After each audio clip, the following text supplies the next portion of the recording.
नमस्कार. ट्रेडिंग शाळा स्वरूपमध्ये तुमचं पुन्हा एकदा स्वागत आहे.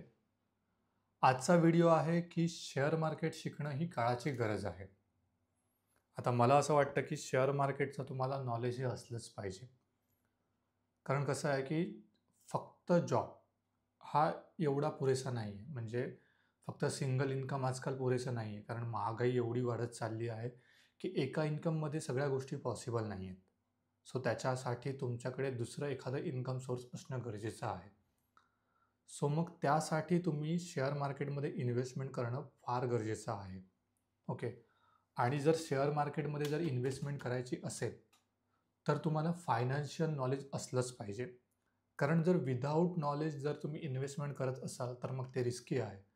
कारण तुम्ही ज्या स्टॉक्समध्ये इन्व्हेस्ट करत आहात किंवा ज्या एस-आय-पीमध्ये इन्व्हेस्ट करत आहात, तिथं तुम्हाला रिटर्न मिळेल की नाही याची शाश्वती नाही.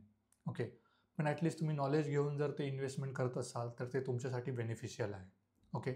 सो त्यासाठी तुम्हाला फायनान्सचं नॉलेज असणं गरजेचं आहे. फायनान्सचं नॉलेज म्हणजे एकदम बेसिक नॉलेज असणं गरजेचं आहे.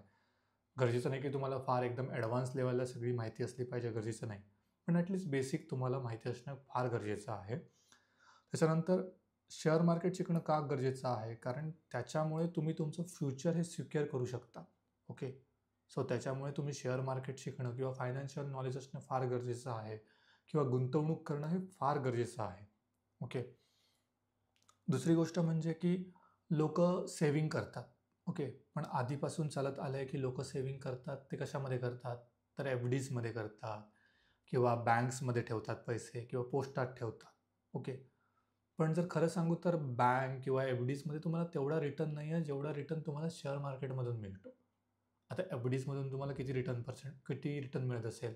तर 6%, 5%, may be 7%, max 8%. Okay. But त्या उलट तुम्हाला शेअर मार्केटमध्ये जर तुम्ही गुंतवणूक करत असाल, short term trading, long term trading करत असाल, तर तुम्हाला 15%, 12%, 18%, 20% पर्यंत किंवा त्याच्यापेक्षा जास्त पण तुम्हाला रिटर्न मिळत असतो. ओके. आणि एस-आय-पीमध्ये तुम्हाला 12 ते 15% किंवा म्युच्युअल फंडमधून तुम्हाला तेवढा रिटर्न मिळत असतो.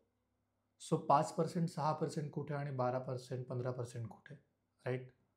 सो त्यासाठी तुम्ही शेअर मार्केटमध्ये गुंतवणूक करणे, एस-आय-पी करणं किंवा मग म्युच्युअल फंड करणे फार गरजेचं आहे. ओके. सेकंड म्हणजे आता एक महागाई तर वाढतच चालली आहे. तुम्हाला माहिती आहे की सर्व गोष्टी महाग होत चालल्या आहेत. पण त्या मानाने व्याजदर तर वाढत नाही, right? Okay.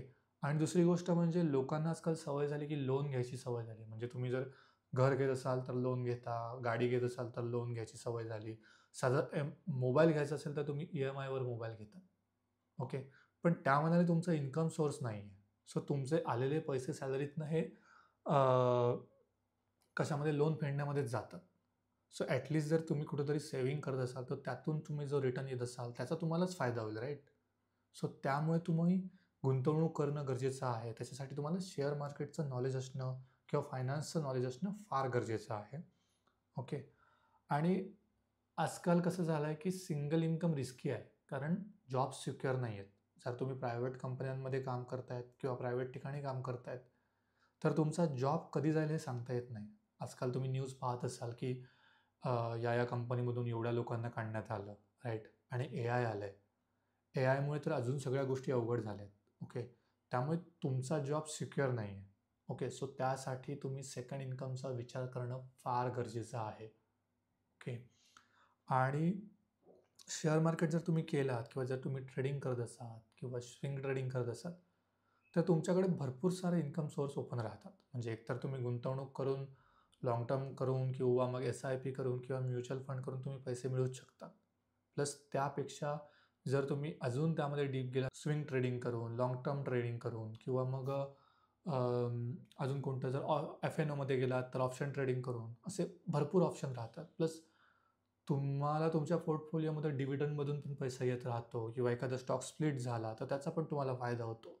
So N number of त्याचे बेनिफिट्स आहेत शेअर मार्केट करण्याचे. ओके. त्याच्यानंतर लोकं असं म्हणतात, की शेअर मार्केट जुगार आहे किंवा मग ते रिस्की आहे. रिस्की आहे मी म्हणत नाही, पण रिस्की केव्हा आहे? जर तुम्ही नॉलेज नाही आहे आणि जर त्याच्यामध्ये गुंतवणूक करतात किंवा तुम्ही ऑप्शन ट्रेडिंग करतात विदाऊट नॉलेज, तेव्हा रिस्की आहे. कारण तुम्ही कोणाच्या तरी सांगण्यावरून एखाद्या स्टॉकमध्ये पैसे टाकत असाल तर त्याला मीनिंग नाही. हां, पण जर तुम्ही स्टडी करून, त्या कंपनीचा फंडामेंटल समजून किंवा चार्ट समजून जर तुम्ही प्रॉपर एक एंट्री करत आहात एखाद्या स्टॉकमध्ये आणि तुमचं टार्गेट फिक्स आहे, तर त्या केसमध्ये ते रिस्की नाही राहत. ओके. आणि कोणत्याही फील्डमध्ये नॉलेज हे फार इम्पॉर्टंट आहे, राईट? आणि दुसरी गोष्ट म्हणजे पैसा ही आता काळाची गरज झाली आहे आणि शेअर मार्केटचे अनेक बेनिफिट आहेत. एक म्हणजे तुम्हाला फायनान्शियल फ्रीडम भेटतं, राईट? सेकंड गोष्ट तुमचा स्वतःचा कॉन्फिडन्स वाढत जातो हळूहळू. कारण पैसा आला की जसं तुम्हाला एक वाटतं की यस सिक्युअरनेस येत राहतो. त्याच्यानंतर मनी मॅनेजमेंट होतं. तुम्ही फ्युचरची प्लॅनिंग करू शकता, रिटायरमेंटची प्लॅनिंग करू शकता, चाइल्डच्या एज्युकेशनची प्लॅनिंग करू शकता. सो एन नंबर ऑफ त्याचे बेनिफिट आहे. ओके. सो तुम्ही जर इन्व्हेस्टमेंट करत नसाल, जर तुम्हाला शेअर मार्केटचं नॉलेज नसेल, तर आत्ता सुरुवात करा. इन्व्हेस्टमेंट करायला सुरुवात करा. फार गरजेचं आहे. मी म्हणत नाही तुम्ही ऑप्शन ट्रेडिंग करा किंवा बाकी गोष्टी करा. मी तर ते तर कराच, पण ॲटलिस्ट इन्व्हेस्टमेंट तर करा. बेसिक गरज आहे. ओके. जर तुम्ही इन्व्हेस्टमेंट केली नसेल तर आत्ता सुरुवात करा. ओके. आणि मी आहेच. सो आपण सोबत आहोत. आपण सोबत मिळून शिकायचा प्रयत्न करू. सगळे मिळून आपण ग्रो करायचा प्रयत्न करू. आणि अजून जर तुम्ही चॅनलला सबस्क्राईब केलं नसेल, तर या चॅनलला सबस्क्राईब करा. जास्तीत जास्त लोकांपर्यंत पोहोचा. आपल्या लोकांपर्यंत पोहोचवा. मराठी लोकांपर्यंत पोहोचवा. येस. ओके. भेटू पुढच्या व्हिडिओमध्ये. Thank you.